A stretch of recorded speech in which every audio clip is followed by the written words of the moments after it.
За өнөөдөр бид нэр энэ дараах дээд 6 сэдвийн хүрээнд ярина. Сэдв маань болохоор үндсэндээ үйлдвэрийн C бүлгээс гарч ирж байгаа. За бид нэр их олонлог гэж ярина, параметр, самсгүй төвөрлөл. За бид нэр их олонлогийн параметрыг үнэлэх сонирхолтой байгаа. Тэгэхээр үнэлэгчийн жижиг төвөрийн шин чанарын тухай ярина. Үнэлэгчийн асимптот буюу их төвөрийн шин чанарын тухай ярина. За их төвөр гэдэг төвөрийн хэмжээг хязгааргүй том болгочвол яах вэ гэдэг тохиолдлыг бид асимптот гэж ярьж байна. Дараа нь бид нэр параметрийн үнэлэх аргуудын тухай ярина. За дараа нь бид нэр интервал үнэлэх байваа, итгэлийн интервал. За хамгийн сүүлд нь таамаг шалгах асуудлын талаар одоо тийм. За бид нар юу мэдхээс сэргээх нь ахна шүү дээ. Аль хэдийн үзсэн юм чинь тийм. Ихэнх асуудлууд танаас танил байх шээ. За энэ дээр бид нэр номоо унших чинь зориулаад заавал номоо унших хэрэгтэй. Лекцийн өмнө номоо уншчихвал маш сайн. Номоо унших чинь зориулаад ингээд орчуудыг тавьсан байна. За population, их олонлог, самсгүй төвөр, random sampling, estimator үнэлэгч, estimate үнэлгээ, unbiased гэдэг нь болохоор ажилтгүй, efficiency үр ашигтай байдал, consistent тууштай. За likelihood үнний хувь, least squares хамгийн бага квадратын арга, confidence interval, итгэлийн интервал, матл, таамаг шалгах, статистик дүгнэлт. За ийм орчуулгуудыг бид нэр энэ хичээлийн хүрээнд ашиглах юм да. За өмнөх хичээлээс нь жоохон ялгаатай байж магадгүй. Тийм учраас энэ орчуулгаа өглөө тийм. За их олонлогийн тухай ярих гэж байна. За population гэж ярьдаг тийм. За энэ ямар нэгэн субъектуудын бүрэн тодорхойлогдсон бүлгээ бид нэр их олонлог гэж ярьж байгаа. Бүрэн тодорхойлогдсон бүлгийг. За та нар хэрвээ NSO-цэг MN руу ороод за тэр мэдээллийг харах юм бол ONEZS гэж юу гэсэн үг вэ? Өрхийн нийгэм эдийн засгийн судалгаа гэж байна. За тэгэхээр Монгол улс даяар явагддаг ийм судалгаа үндэсний статистикийн орооноос гаргаж тайлгна. За хамгийн одоо юу гэдгийг чанартай хамгийн ихний төвөр болохоор 2002-2003 онд дамнаж явагдсан байна. За тэгэхээр их олонлог гэдгээ энэ судалгаан дээр жишээлбэл эхлээд тодорхойлж байна. За тэгэхээр өрхүүд гэж байгаа юм бэ энэ чинь. Өрхүүд гэж юу хэлэх вэ гэдгээ эхлээд тодорхойлж байна гэсэн үг. Их олонлогоо бүрэн тодорхойлно гэдэг чинь энэ болж таарч. За нэг сууцанд хамтдаа амьдардаг нэгдсэн орлого зарлагтай хэсэг бүлэг хүмүүсийг өрх гэж хэлнэ гэж хэлж байна. За тэгэхээр Монголд ийм шаардлагыг хангасан бүлэг болгоныг бид нэр өрх гэж үзэх юм шүү дээ. Монгол улсын өрх гэж үзэх. За энэ маань болохоор их олонлог. За Монгол улсад маш олон өрх байна. За одоо бид нэр 3 сая хүнтэй гэж бодоход нэг өрхөд дунджаар нэг 5 хүн харьяалагддаг гэх юм бол үндсэндээ 600 мянган өрх байна шүү дээ. За 600 мянган өрхөөс өрхийнх нь нийгэм эдийн засгийн байдлыг ингээд асуугаад явах юм бол маш их зардалтай. 600 мянган өрхтөр чинь зарим нь гэртээ байна, зарим нь гэртээ байхгүй. Зарим нь хотод байна, зарим нь бүр хязгаар Монгол улсын хязгаар нутагтай байж байна тийм үү. За тэгэхээр бүгдээс нь асууна гэдэг бол маш хэцүү. Жин сонгуул явуулахаас хамаагүй өндөр зардалтай байна шүү дээ. Сонгуул дээр болохоор бид нэр зөвхөн одоо насанд хүрсэн хүмүүсүүдийг тодорхой нэг байршил дээр хурж ирээ саналаа өг гэдэг бол өрхийн нийгэм эдийн засгийн судалгаа гэдэг чинь болохоор тухайн хугацаанд хэрэгэлсэн бүх орлого зарлагыг хэмжинэ гэсэн үг байна. Ажилтаа юу, ажилгүй юу гэдэг. Та нар тэр ороод санал асуудлын үснэгтийг нь сонирхвол маш сонирхолтой. За тэгэхээр бид нар хизээч бодвол энэ их олонлогийнхоо талаар нэгдсэн ийм бүгдийг нь хамарсан төвөр болоод хийж чадахгүй. За тэгэхээр бид нар төвөр сонгож авах хэрэгтэй. Их олонлогоос төвөр сонгох хэрэгтэй. За тэгээд статистик дүгнэлт юм. Статистик. За энэ маань юу гэсэн үг вэ гэдгээр их олонлогоос авсан төвөрийн мэдээлэлээр тулгуурлаад их олонлогийн талаар дүгнэлт хийх бид нэр статистик дүгнэлт гэж нэрлэж байна. Хоёр шаттай байна. Статистик дүгнэлт маань болохоор нэгдүгээрт нь үнэлгээ байна. Хоёрдугаарт нь ямар нэгэн таамаг дэвшүүлээ шалгах. За параметр гэдэг нь болохоор хоёр хөвсгчийн хоорондын хамаарлын хүчийг хэмждэг тийм хэмжигдэхүү. За энэ болохоор статистикийн маш чухал зорилт болох параметр хэмжээ. За их олонлогийн тухай жишээ өрхүүдээс гадна энэ дээр байж байна. За одоо бид нар энэ боловсролын өгөөжийн тухай ярих гэж байгаа юм.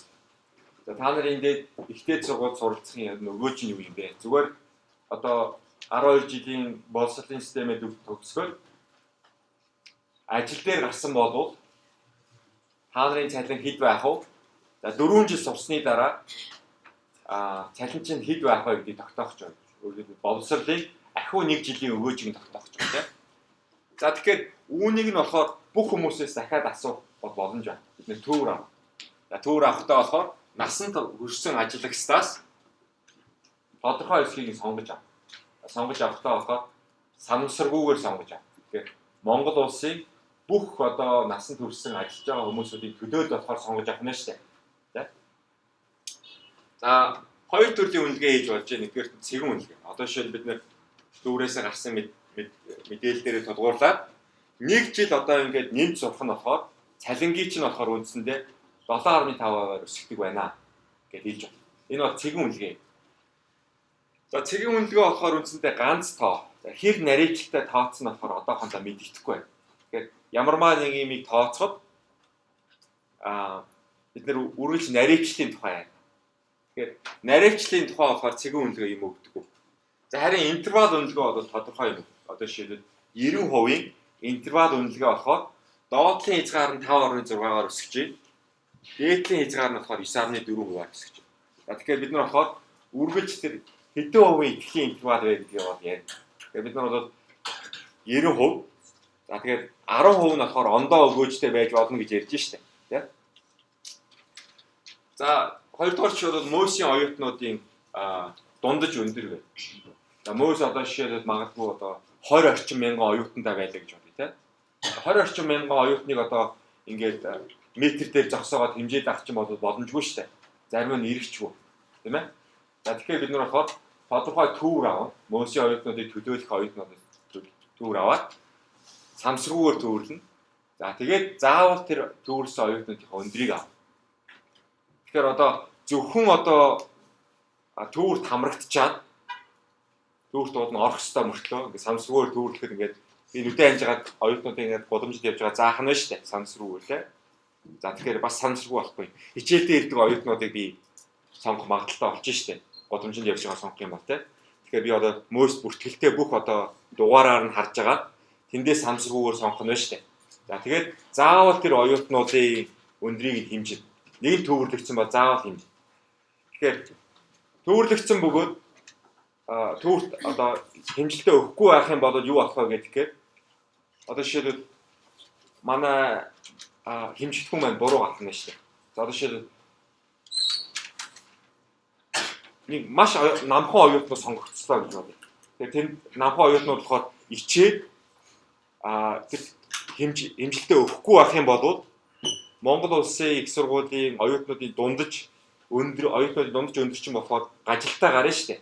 Байх ёстойгоос өндөр гарч чинь тийм үү. Тийм учраас нэгэн самсргүйгээр төвөрлээд тэр төвөрт сонгогдсон бол түүнийхээ мэдээллийг бид нэр заавал авах хэрэгтэй. Тийм. Өрхийн нийгмийн эдийн засгийн судалгаан дээр мөн адил. Нэг өрх сонгогдсон бол санамсргүйгээр тэрний мэдээллийг заавал одоо. За мэдээж огт өгөхгүйгээр гөрүүлгээд байгаа бол хэцүү. Тийм. Гэхдээ бол авахыг бол заавал одоо оролдох хэрэгтэй. За гурав юу бол жишээ бол энэ байна. Энэ та нар энийг харж ирсэн яасан. Хэрэглэгчийн итгэлийн индекс. За энийг болохоор энэ манай багш нар Мойс эдийн засгийн багш нар гаргадаг байна.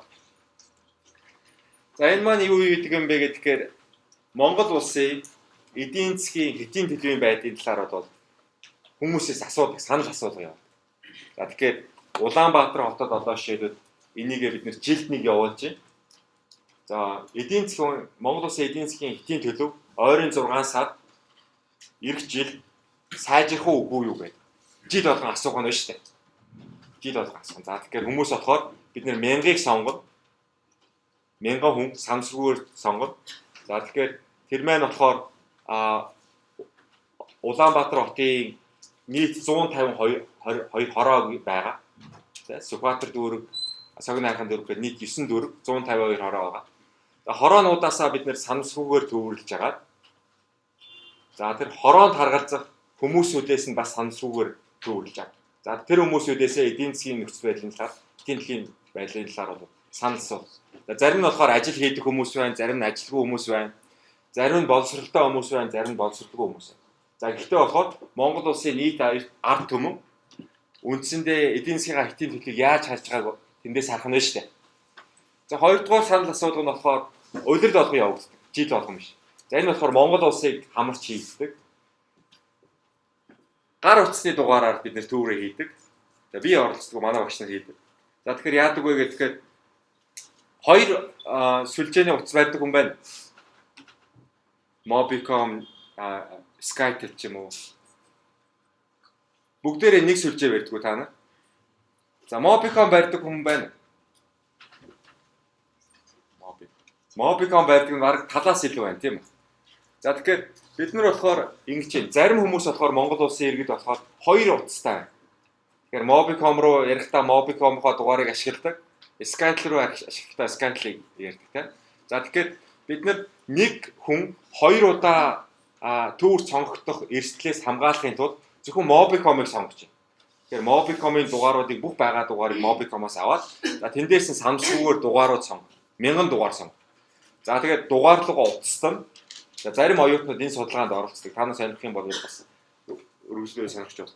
Тэгэхээр дугаарлага утастаад за та нар үндсэндээ эх 6 сард жилийн дараа эх жил эдийн засгийн нөхцөл байдлын талаар санал асуулгыг авах нь шүү дээ.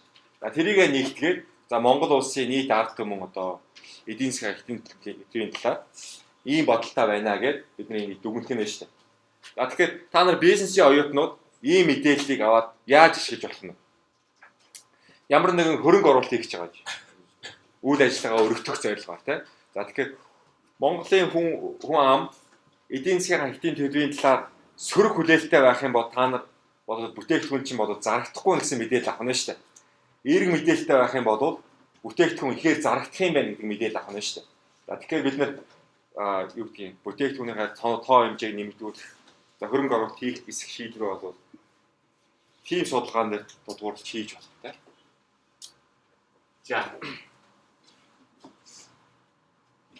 За одоо бид нэр ингээд илүү албан ёсны болох юм да тийм. За бидний энэ магадлалын нэгтийн функц ганц параметртай гэж байна. Θ гэсэн параметр. Θ гэдэг параметр нь болохоор их олонлог дээр байдаг. Бид нэр энэ их олонлогийн талаар бол дүгнэлт хийсэн хэрэгтэй байна. За бус зүйл нь болохоор бүгдээрээ мэдэгдэж байгаа. Тухайн хувьсгчийн авч болох утгууд бүгдээрээ мэдэгдэж байна гэсэн үг. За тэгээ бид нэр их олонлогоосоо төвөр аваад Θ-гийн талаар болохоор дүгнэлт хийх гэж байна. За хизээ бид нэр дүгнэлт хийж болдог вэ гэхээр зөвхөн энэ тохиолдолд хийж болно. Зөвхөн санамсаргүй төвөр авч чадсан тохиолдолд их олонлогийн талаар статистикийн хувьд хүчинтэй дүгнэлт хийж байна. Энэ бол маш гайхамшигтай тийм үр дүн. Бодох тусам. За одоо бид нэр ингэ Y1, Y2 гэх мэтлэн Y-ген самсгүй өсчүүд бүгдээрээ адилхан тархалтай гэж бодъё. Магадлалын тархалтай. За тэгэхээр авч болох утгууд нь жижиг Y-гүүдээр байж болно. За энэ самсгүй өсчүүд бүгдээрээ θ гэсэн параметртай тархалтай гэсэн тийм. За тэгэхээр Y1-ийн хувьсгчаас төвөр авчаад дараа нь болохоор Y2 маань болохоор Y1-тэй ямар ч холбоогүйгээр төвөрлөгдсөн байх ёстой гэж байна шүү дээ. Тэ? За тэгэхээр одоо би Монгол улсын хүн ам гэд үзэх юм бол хүн амын эдийн засгийн нөхцөл байдлын талаар асууж байгаа юм бол би энэ оюутнаас асуучаа. Дараа нь болохоор хажууд нь байгаа оюутнаас асуух ёсгүй байх нь шүү дээ. Яагаад гэх юм бол хоёулаа эдийн засгийн сургуулийн оюутнууд мөсийн оюутнууд тийм. За тэгэхээр болохоор чинь нэгийг нь асуусан юм чинь дараах нь болохоор мөсийн оюутан байх магадлал болохоор үндсэндээ 100% болчихж штэ. Тэ? Тэгэхээр нэг удаа мэдээлэл авчаад дараагийнхаа мэдээлэл нь болохоор эхнийхтэйгээ ямар ч хамааралгүй байх хэрэгтэй. За одоо та нар нэг юм уут байлаа гэж бодъё. Уут байлаа. хоёр төрлийн бөмбөлөгтэй. Нэг нь дандаа цагаан өнгөтэй, нөгөөх нь дандаа улаан өнгөтэй. За уутанд болохоор 100 бөмбөлөг байна. 100 бөмбөлөг байна. За би болохоор уутанд хэдэн хувь нь цагаан байгаа, хэдэн хувь нь улаан байгааг тогтоох гэж байгаа гэж байна. Тийм үү? За хэрвээ би уутнаас харж агаад дандаа одоо ингээд улаан бөмбөлгүүдийн түүж аваад 10 бөмбөлөг улааныг түүж авчаад өө эн чинь дандаа улаан бөмбөлөгтэй уут байна гэж хэлж болохгүй шүү дээ. Тэ? За тэгэхээр би яах ёстой вэ гэхээр 100 бөмбөлөгтэй нэг тохиолдолд болохоор их олонтойгоо бүгдийг ингэж гаргаж асгаж агаад бүгдийг нь тоолж болно. Хэдэн улаан хэдэн цагаан байна. За тийм боломжгүй байгаа тохиолдолд би санамсаргүйгээр одоо шил намайг 10 удаа орлоо гэж нэг хүн хэлсэн байлаа гэж бодъё л та. Тэгэхээр би 10 удаа бөмбөгний өнгийг нь харна. Гэхдээ би түүнийгээ заавал санамсаргүйгээр хийх ёстой болж таарж штэ. Би харахгүйгээр сайн холж жогоод 10-ыг сонгоно. За тэгээд үр дүнгээ хараад хэдэн цагаан байна, хэдэн удаан байна гэдгийг харж агаад за үндсэндээ болохоор энэ уутан дотор хэдэн хувь нь 100-аас хэдэн хувь нь улаан байна, хэдэн хувь нь цагаан байна гэж хэлэх боломжтой болно. Зөвхөн санамсаргүй төвөр хийсэн тохиолдолд энэ боломжтой.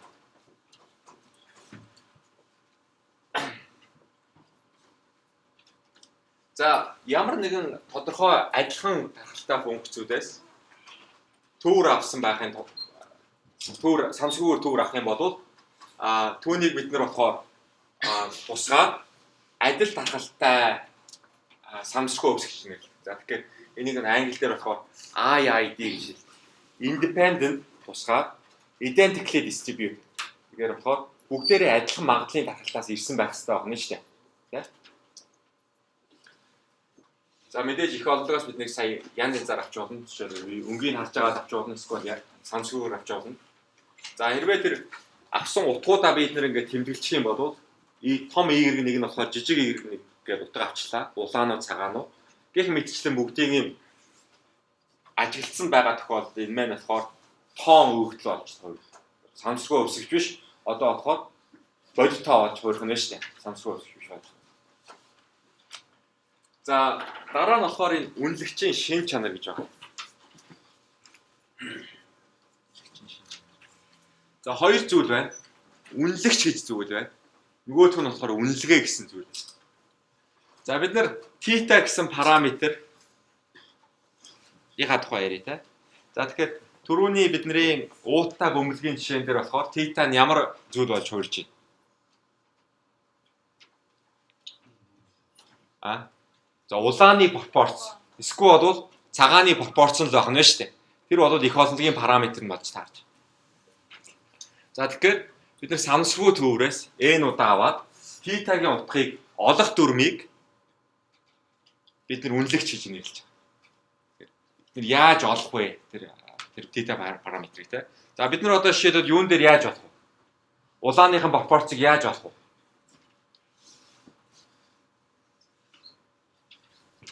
Авсан төврийнхаа хэмжээ байгаа тий. Одоо жишээд 10 бөмбөг сонгосон. Тэр 10 бөмбөгөөс хэдэн улаан байна вэ гэдг нь болохоор бидний θ-гийн үнэлэгч болж таарах нь шүү дээ. 10 бөмбөгөөс 7 нь улаан байх юм бол 7 кубах нь 10 гээд 0.7 гээд θ параметр утга нь гарч ирэх нь тий. За тэгэхээр тэр дүрмийгаа бид нар болохоор үнэлэгч хийж ирж байгаа. За үнэлгээ гэдэг нь болохоор estimate гэдэг нь болохоор яг нэг төвөр авчаад тэр дүрмээ ашиглаад гаргаад авцсан тэр тоон утгыг саяны жишээн дээр болохоор 0.7 тий 0.7 маань болохоор үнэлгээ болж байна. Үнэлэгч гэдэг нь дүрм нь үнэлгээ гэдэг нь болохоор үр дүн болж таарч байна тий тоон дээр ашигласан. Төвөр дээр ашигласан. За μ гээд энэ их олонтгийн хүлээгдэж байгаа утга байлаа гэж бодъё тий. За их олонтгийн энэ хүлээгдэж байгаа утгыг бид нар яаж олох вэ гэж бодоод үзэхээр за хамгийн мэдээжийн зүйл болохоор энэ дундаж баг. Дундаж. За тэгэхээр бүх мэдээлэлээ цуглуулж аваад тий хүлээгдэж байгаа оюутнуудын өндөр гэх юм бол жишээлбэл тий. За бид нар энийг ингээд тасралтай байдлаар ингээд хэмжигдсэн байгаа гэж бодъё. За таслын дараа 2 оронгоор хэмжигдсэн. Метр 79 метр 65 эднээс гээд 2 оронтой таслын дараа тий. За тэгэхээр нийт оюутнуудаас төвөр аваад за тэгээд төврийнхаа дунджийг болохоор нийт оюутнуудынхаа хүлээгдэж байгаа өндөр гэж хэлэх нь шүү дээ. Үнэлгээ маань болохоор дундаж байна.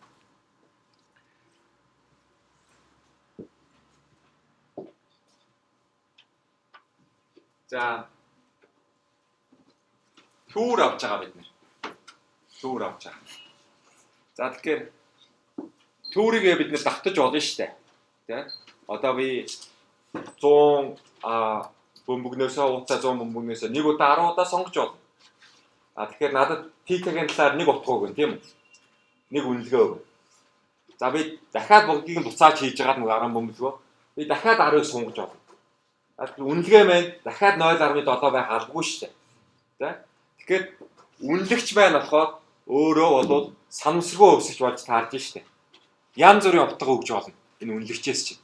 Тэ? Одоо жишээлбэл энэ дээр Монгол улсын 5 аймагаас 2008 он төвөрсөн ажилгүйдлийн төвшинг одоо харуулж байна. Нэгдүгээр төврөөс хэдэн ямар хэмжээтэй гарсан юм? Хоёрдугаар төврөөс яаж гарсан юм те. За Монгол улсад ажилгүйдлийн төвшинг яадаг вэ гэхээр санамсаргүйгээр болохоор хүмүүсээ сонгоно. За тэгээд санал асуул та өнгөрсөн 7 хоногт ажил хийсэн үү гэх. За 1000 хүнийг асуух нь шүү дээ. Говь алтай аймагт гэж байна. За 1000-ыг би буруу байж магадгүй. Тэр нь та нар дээр ажил хүчний судалгаанаас харж болно. Хэдэн хүнийг хэдэн аймагаас асуусан бэ гэдэг нь тийм. За тэгээд та өнгөрсөн 7 хоногт ажил хийсэн үү? Ажил хийгээгүй гэх юм бол та идэвхтэй ажил хайсан уу?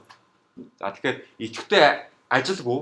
За тэгээд идэвхтэй ажил байгаа хүмүүс нь болохоор бидний ажилгүйдгийн тооцоолд ордог штэ. За тэгэхээр нийт төвөр авсан хүмүүсүүдээс ажил хийгээгүй мөртлөө идэвхтэйгээр ажил хайж исэн хүмүүсийн тоо болохоор хувь нь болохоор эндээс гарч ирж ийм гэсэн үг болж таарч тийм ойлгомжтой. Тэгэхээр эхний аймагаас 3.9%, 5 дахь аймагаас 3.9%. За гэхдээ бол дундчин 5 аймагаараа 3.1. Дахиад нэг төвөр хийгээд үтсэн чинь сонгогдсон хүмүүс маань болохоор ондоо хүмүүс явах нь шүү дээ. Гэхдээ санамсаргүйгээр сонгогдсон дахиад. Арай ондоо тоон утгууд өгч ихэд тэгэхээр 3.620. Тэгэхээр эндээс юу харагдаж байна гэхээр үнэлэгч маань өөрөө санамсаргүй хувьсгчудаас хамаарсан санамсаргүй хувьсгч болж таарж шүү дээ өөрөө. За тэгэхээр бид нэр ерхий тохиолдолд үнэлэгчийг би W-гаар тэмдэглэчихье. W нь болохоор манай их олонлогийн хувьсгчудаас хамаарсан функц байна. Хувьсгчудаас функц байна. За мэдээж бол гэх мэтчлэн гэнүүд нь санамсаргүй хувьсгч учраас тэдгээрийн функц нь болохоор өөрөө бас санамсаргүй хувьсгч болж таах нь шүү дээ. За тэгэхээр санамсаргүй хувьсгчийн өөрийн гэсэн магадлалын тархалтай. Тэгэхээр үнэлэгч маань өөрөө бас магадлалын тархалтай болж таарж штэ. Үнэлэгч маань одоо өөрийн гэсэн хүлээгж байгаа утга өөрийн гэсэн вариацтай болж таарна. За тэгэхээр бид нар энэ үнэлэгчийн магадлалын тархалтын шин чанарууд нь болохоор одоо сонирн болж таарч. Тэгэхээр маш олон янзаар бид нар дүрмээ гаргаж болно штэ. Одоо жишээлбэл бид нэр төврээ аваад яаж төврээ авах нь бол ондоо байл төрөл бүрээр байж болно. За бид нар дундчийг ерөнхий чиг хандлагыг бид нар дунджаар хэмжих үү, медианаар хэмжих үү гэдэг дүрмээ ондоо байж болно гэсэн шүү дээ, тийм ээ. За үнэлэгчийн тархалтыг бид нэр төвөрлөлтийн тархалт гэж нэрлэх нь бол олон таа. За бид нар ингээд юу яачлаа? Төвөр хийчлээ. Үнэлэгчээ тогтчлоо. Үнэлэгчийн хамгийн түрүүний шин чанар болохоор ийм гажилтгүй байх. За тэгэхээр их олонлогийн параметрууд нь ингээд θ-гийн байлаа гэж бодоход θ ямар ч байсан хамаагүй. Манай үнэлэгч маань хүлээгдэж байгаа утга нь тэр θ-дээтаа тэнцүү байвал бид нэр тухайн үнэлэгчийг W гэдэг үнэлэгчийг гажилтгүй үнэлэгч гэж нэрлэнэ тийм үү. За гажилтыг болохоор бид нэр хүлээгдэж байгаа утгаас нь их олонлогийн параметрыг хасна гэсэн. За энэ маань болохоор үнэлэгч болгоноор ондоо байх нь шүү дээ. Тэгэхээр гажил багтаа үнэлэгч нь болохоор сайн үнэлэгч болж таа тийм.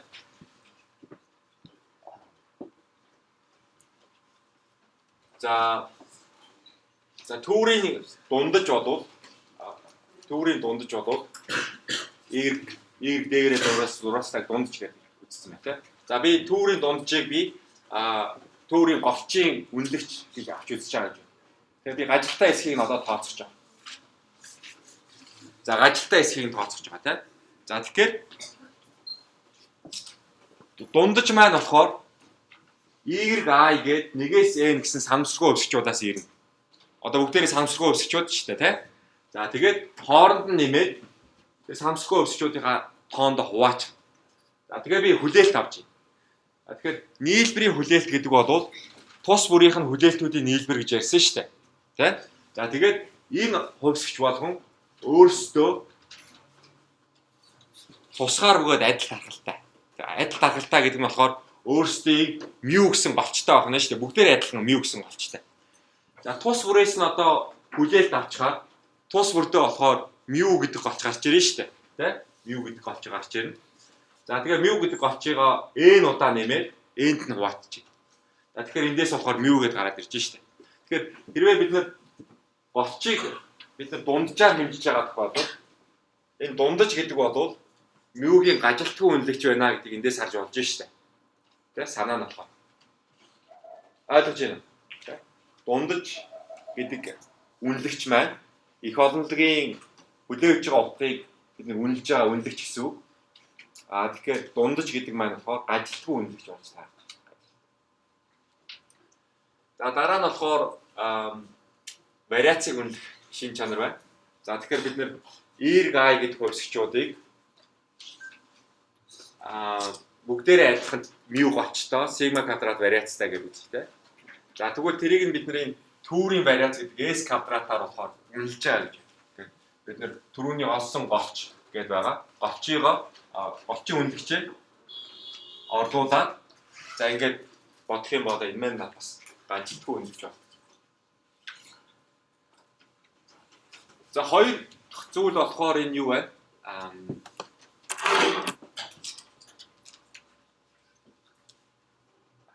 Үр ашигтай байдал гэдэг байгаа. За үр ашигтай байдал гэдэг нь болохоор одоо энэ хоёр тархалтыг авах юм бол их олонлогийн параметр энэ байна. Их олонлогийнхаа эргэн тойронд болохоор хоёр тархалт маань бол тэг шимтэйгээр байрлсан байна, тийм. Тэгэхээр нэг нь болохоор нэгэнд тетад бол илүү эрүү шигүү байдалч гисэн. За нөгөөх нь болохоор үндсэндээ нэлээ ийм тархалцтай, тийм. За тэгэхээр бид нэр энэ илүү шигүү босоог нь бид нар болохоор илүү үр ашигтай үнэлж байна гэж. Тэгэхээр тетагийн талаар утга өгөхтэй болохоор илүү нягт байх нь шүү дээ. Түүнийхээ эргэн дэргэд. Одоо бид нэр буудаж байгаа гэж бодоход нэг винто буу байлаа гэж бодъё, нэг нь дурантай буу байлаа гэж бодъё, тийм. Тэгэхээр бид нэр бай онж байгаа. Тэгэхээр винто нь болохоор тэр байныхаа одоо эргэн тойрон нэгээд маш даялалтай ондог байлаа гэж бодъё. За дурантай буу нь болохоор эргэн тойрон нь илүү ойрхон байдаг байх нь шүү дээ. Алдаж болно. Тэгээ алдахтаа болохоор эргүү ойрхон ондог байлаа гэж бодъё, тийм. За тэгэх юм бол илүү үр ашигтай гэж хэлэх би дурантай буу. За түрүүний вариацийн жишээн дээр болохоор одоо дунджийн вариац аваад үзэх юм бол за бид нэр дунджаа авчиж чинь вариацаа авч чинь за дунджид орж байгаа энэ юу нь болохоор Y-ууд болохоор санамсаргүй өсгчүүд нэгээс N. За бид нар санамсаргүйгээр төрүүлсэн гэсэн шүү дээ. Тэгэхээр болохоор хоорондоо юу гэсэн үг вэ? Хоорондоо хамааралгүй. Тэгэхээр корреляц буюу коварианс нь байхгүй гэсэн үг байна шүү дээ.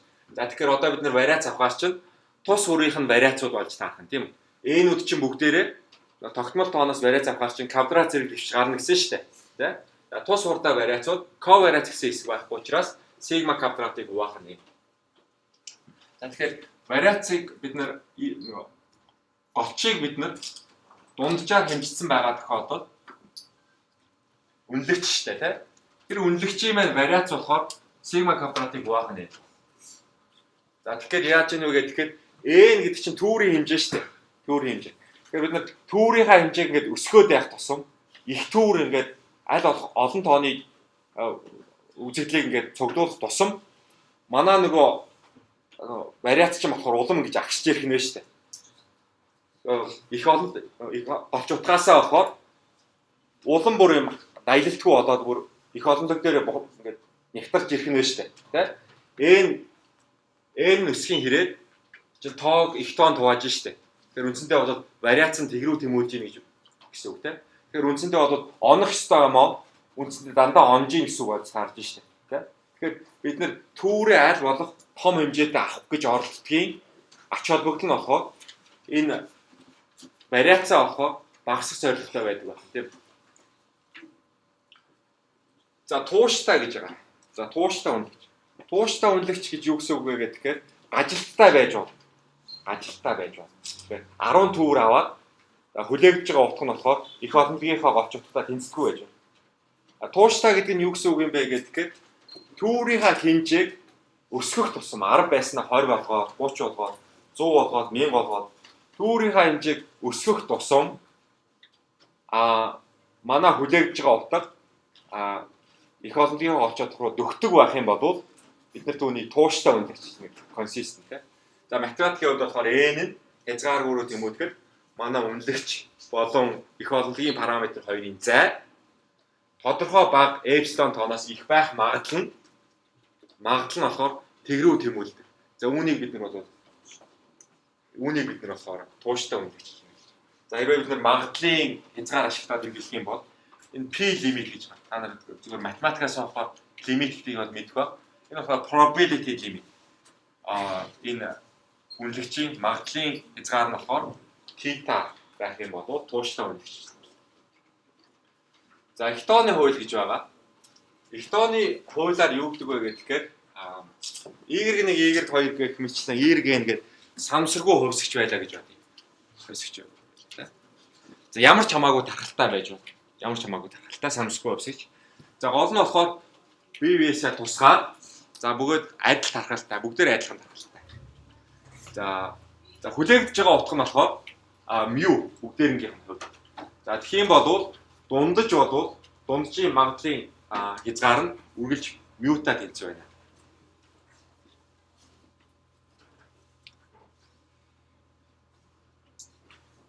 За тэгэхээр та нар болохоор ажилтгүй гэдгийг нь харчихсан. Энэ дээр болохоор тууштай гэдгийг нь харж штэ. Тэгэхээр Хтооны хууль гэдэг бол авсгалаагүй штэ.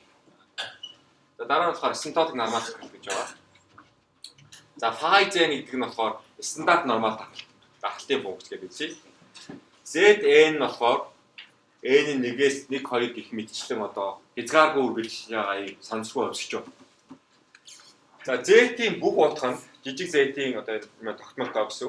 Жижиг z-ийн бүх утга нь n хязгааргүйрөө тэмүүлж яхад энэ z гэсэн сонсгүй өсөжийн дараалал нь z гэдгээс бага утга авах юу нөхөр магадлал нь энэ стандарт нормал руу тэмүүлж байгаа. За ийм хувьсгчдын дараалал гэдэг үгс ZN-ийн дараалалтай. За тэгэх юм бол энэ стандарт нормал руу дөхөж байгаа энэ самсгүй хувьсгчийн дарааллыг бид нэр стандарт асимптот нормал тархалтай гэж нэрлэдэг. За энэ маань болохоор юунд ашиглагддаг вэ гэхээр дараагийн том статистикийн хууль байгаа. За энэ нь болохоор төвийн хязгаарын central limit-ээр за нэг төвийн хязгаарын теорем байна гэж байна. За одоо энэ маань юу гэж хэлдэг вэ гэхээр за y1 y2 гээд y-г гээд самсргүй хувьсгчуд байлаа гэж байна. За бүгдээрээ болохоор μ гэсэн хүлээгдэж байгаа утгатай. Бүгдээрээ адилхан сигма квадрат гэдэг тархалтай. За тэгэхээр бүгдээрээ адилхан тархалтаас ирж байгаа. Гэхдээ тархалт нь болохоор дурын тархалт байж байна. Нормал байж болно, t тархалт байж болно, хи квадрат тархалт байж болно. За бидний мэддгүү тархалтаас ч ирсэн байж болно, тийм. Мэддгүү тархалтаас.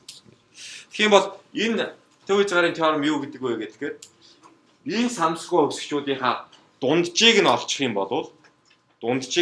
бол энэ дундж маань болохоор стандарт нормал тархалт руу тэмүүлдэг. Тэмүүлдэг гэдэг нь болохоор асимптотикли тэмүүлдэг. Тэгэхээр n-ийг хязгааргүйгээр тэмүүлчих юм бол дундж маань болохоор юмны дундж гэдэг зүйл болохоор стандарт нормал тархалтай болчих. Тэгэхээр гайхамшиг нь юу юм бэ гэхээр бид нэр анхандаа энэ самсгүй хувьсгчуд ямар тархалтай байсныг мэдэхгүй байж болно. Ямар тархалтай дурын тархалтай байсан гэж үзчихье тийм. Гол гайхамшиг нь болохоор дунджууд нь нормал тархалтай болцдог нь байгаа. Стандарт нормал тархалтай. Стандарт нормал тархалтынхаа шин чанарыг бид нэр номынхаа артлын тэр хүснэгтээс болоод жишээл бүх шин чанарыг мэднэ. Доош харсан юу шинжтэй хонхны хэлбэртэй. За дараагийн юм болохоор энэ үнэлгээний аргууд байгаа.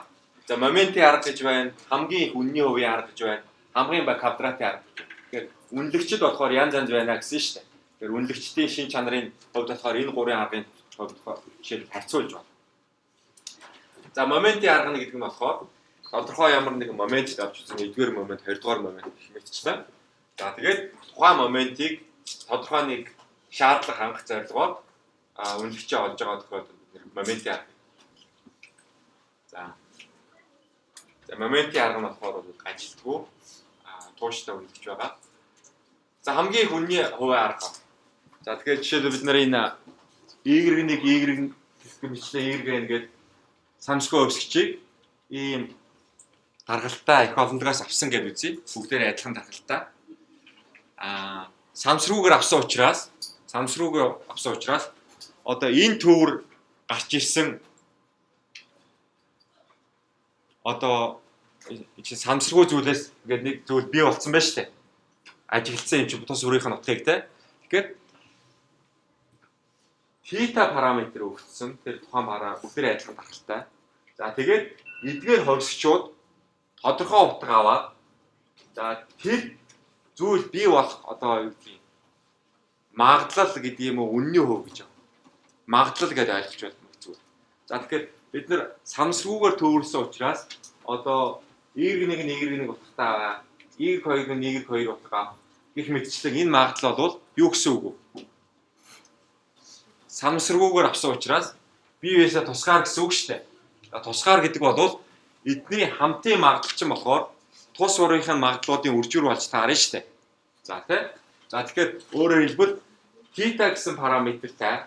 За тэгээд ийм хувьсгчууд гарч ирэх магадлал болохоор тус урийнх нь ахиу магадлалуудын үржүүртэй тэнцвэр.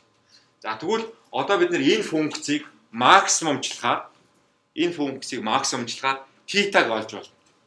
За энэ аргыгаа бид нар хамгийн их үнний хөв бүхий арга гэж хэлж байгаа. Maximum likelihood estimator гэж нэрлэж байгаа.